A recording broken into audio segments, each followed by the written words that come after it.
Si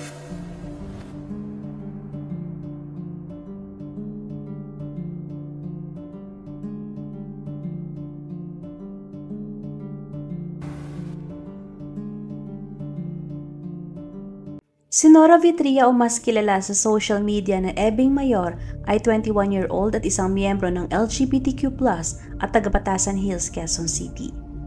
Mahilig at magaling sumayaw si Ebing, kaya naman ang talentong yon ay ibinabahagi niya sa kanyang TikTok account na meron ng 70.3k followers. Si Ebing ay kilala na mabait at masayahing bata. Katunayan ay napakarami niyang kaibigan. Kahit na hindi siya nakapagtapos ng kanyang pag-aaral ay mataas naman ang pangarap ni Ebing para sa kanyang pamilya. Bago pa man siya makilala sa TikTok ay pinasok na ni Ebing ang iba't ibang trabaho para lamang magkapera. Kada sahod niya ay bumibili siya ng groceries sa kanilang bahay at hindi siya nakakalimot na mag-abot ng pera sa kanyang ina na si Cherry. Habang paunti-unti siya nakikilala sa TikTok ay mas sinika pa lalo ni Ebing na gumawa ng magandang content para sa kanyang mga followers. May 17, 2021, nagpaalam si Ebing sa kanyang ina na pupunta sa kanyang kaibigan. Bago ito umalis ay humingi pa siya ng 20 pesos sa kanyang ina dahil wala daw siyang barya. Ang hindi alam ni Cherry na yun na palang huling pagkakataon na makikita niya ang kanyang anak. Tumawag ang isang kapatid ni Ebing sa kanilang ina at hinahanap si Ebing. Ayon sa kanyang kapatid, hinahanap si Ebing ng kanyang girlfriend dahil nag-away umano sila. Ayon sa kanyang ina, tanghali pa lang ay hindi na naka-online si Ebing at hindi na rin nila ito makontak. Ayon sa kanyang ina ay nagpapaalam at pinapaalam ni Ebing sa kanya kung nasaan siya at kung anong oras siya uuwi kada may lakad ito. Wala rin sa ugali ni Ebing ang hindi mag-reply, lalo na pag ang kanyang ina na ang nagme-message sa kanya. Doon na kinabahan at kinutuban si Cherry. Dumaan ang hapon, gabi at araw ngunit wala pa rin silang may natanggap na mensahe o tawag mula kay Ebing. Mas lalong kinutuban si Cherry kaya naman kung kani-kanino na rin siya nagtanong kung may nakakita ba sa anak. Kahit ang kanyang mismong mga kaibigan ay hindi rin alam kung nasaan siya. 2:00 ng hapon ng May 20, 2021, isang bangkay ang nakita sa madamong bahagi ng Quezon City. Ang Police Corporal na si Jerome Mendez na siyang in charge ng Criminal Investigation and Detection Unit ng Quezon City Police District ay ang siyang agarang rumisponde sa crime scene. Ayon sa pulis, may tumawag sa kanilang istasyon para i-report at paimbestigahan ang natatagpuang bangkay sa may Sitio Bakal, Barangay Bagong Silang, Quezon City.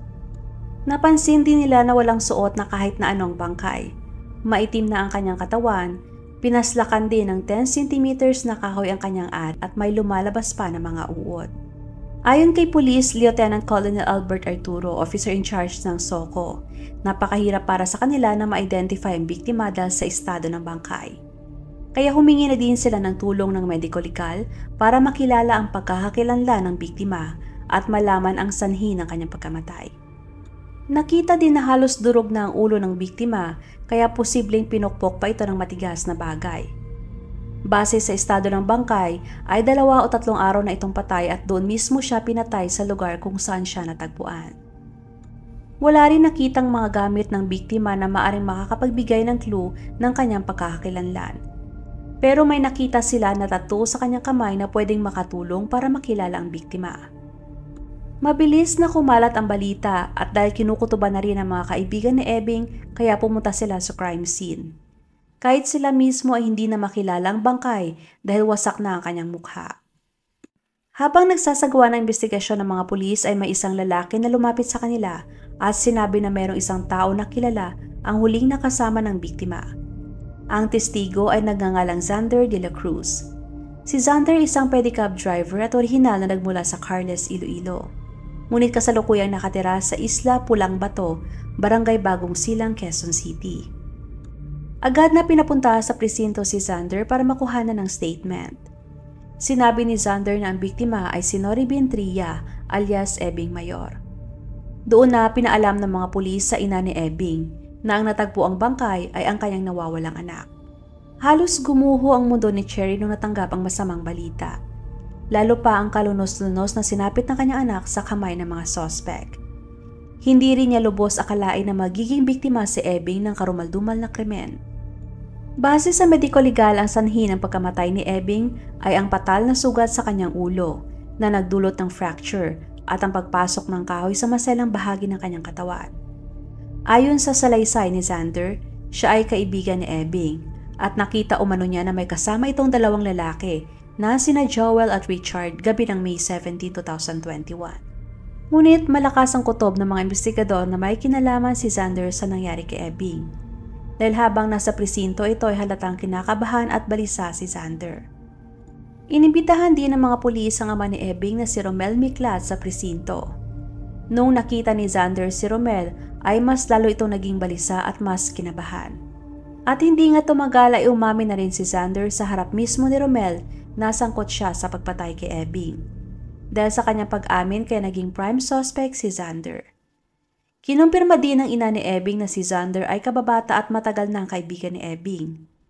Sobrang galit at hindi mapatawad ni Cherry si Xander dahil di niya lubos akalain na ito pa pala ang papatay sa kanyang anak. May 17, 2021 ang gabi nagyaya si Ebing ng inuman kasama si Xander. Doon daw sila uminom sa Litex, Quezon City dahil may problema umano si Ebing sa kanyang girlfriend.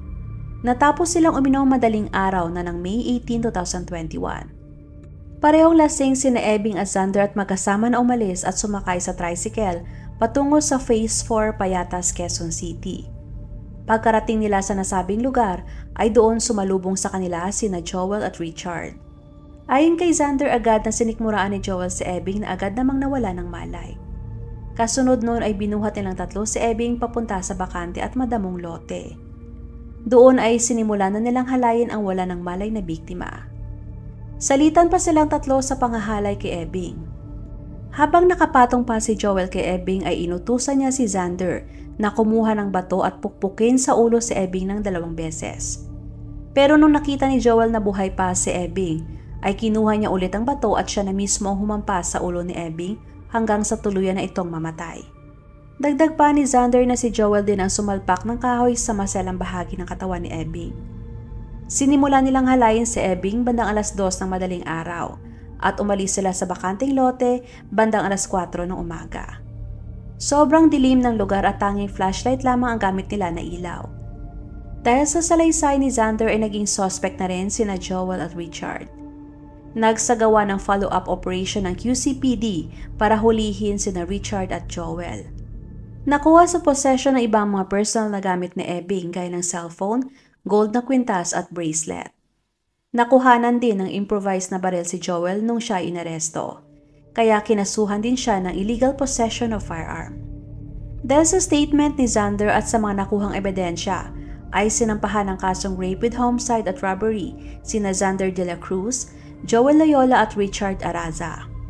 Pagnanakaw at pinag-interesan na halayin, yan ang naging motibo sa pagpatay kay Ebing ayon sa mga pulis. September 21, 2021. 4 na buwan ang nakakalipas matapos ng brutal na pagpatay kay Ebing.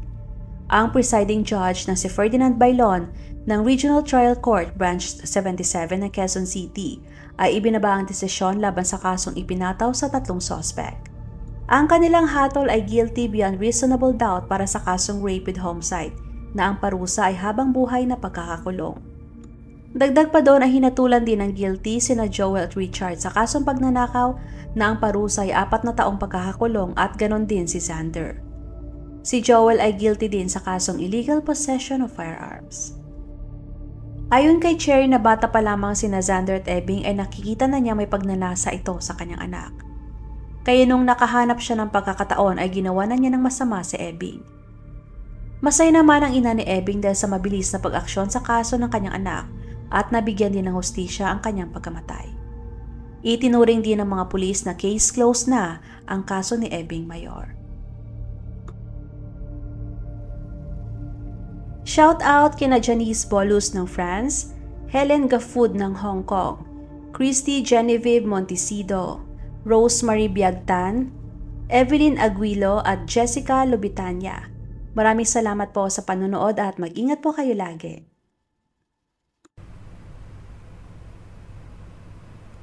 Huwag makatubiling ibahagi inyong mga saloobin at komento. And please huwag kalimutang mag-like and subscribe sa aking channel kung hindi mo pa nagagawa. Magkita-kita tayo ulit sa aking susunod na video. Maraming salamat!